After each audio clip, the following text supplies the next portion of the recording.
வெறித்தனமான வெடப்பு match. 2020 world cup final 2024. இங்கிலாண்ட கப் ஐஸ் அடிச்சு இந்தியாவும், ஆப்கானிஸ்தான கப் ஐஸ் அடிச்சு சவுத் ஆஃப்ரிக்காவும் நேரா ஃபைனல்ஸ் வந்துட்டாங்க. ஃபைனல்ஸ்ல இந்தியா ஃபர்ஸ்ட்டா பேட்டிங் பிடிக்கிறாங்க. ரோஹித் சர்மா ஒரு பக்கம் ரெட் ஹாட் ஃபார்ம்ல இருக்காப்ல. இன்னொரு பக்கம் விராட் கோலி மகா மட்டரகமா அந்த டோர்னமெண்ட்ல விளையாண்டாப்ல. ஆவரேஜ் 10, 75 ரன் கூட அடிக்கல. ஃபர்ஸ்ட் 9 பால்ல ரோஹித்தும் சரி, விராட்டும் சரி அடிச்சு கொளுத்திட்டு இருக்காங்க. ஆனா என்ன ஆகி போச்சுன்னா 10வது பால்ல ரோஹித் சர்மா க்ளோஸ். அதே ஓவரில் அடுத்தது வந்து ரிஷப் பந்தையும் முடிச்சு விட்டானுங்க.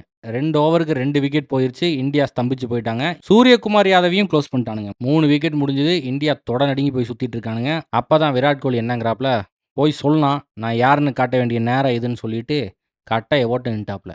அந்த சைடு அக்ஷர் பட்டேலும் நல்லா விளாண்டுருக்கான். சிங்கிளும் டூமா பொறுக்கி இந்தியாவை கொஞ்சம் கொஞ்சமாக கரை சேர்த்திட்டு இருக்காங்க. அப்பான்னு பார்த்து அக்ஷர் பட்டேல் என்ன பண்ணுறான், பொறுத்தது போதுன்னு சொல்லிட்டு 2-3 சிக்ஸை காட்டிட்டான். அதுக்கப்புறம் தூபே வந்து குட்டி அடியை போட்டிருக்காப்ல. இந்த கேப்பில் விராட் கோலி 50யை போட்டாப்ல. 76 ரன்னுக்கு அவுட் ஆகிட்டாப்ல.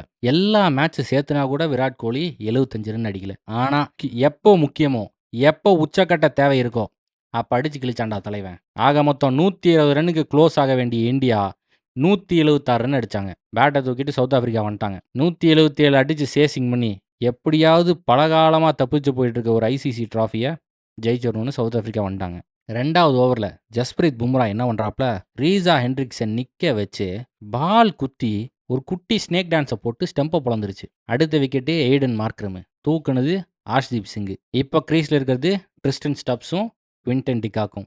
இந்தியாவை பார்த்தாலே இந்த குவிண்டன் டிகாக் சும்மா இருக்க மாட்டான். காட்டுன்னு காட்டுவான். எங்கேயாவது காட்டு சுற்றினோம்னா மானங்கெட்டு தோத்துருவோன்னு சொல்லிட்டு பொறுமையாக ஆடுறாங்க. ஸ்டார்டிங்கில் அப்படி இப்படி ஆடிட்டு இருந்தாலும் இப்போ அடிக்க ஆரம்பிச்சிட்டானுங்க.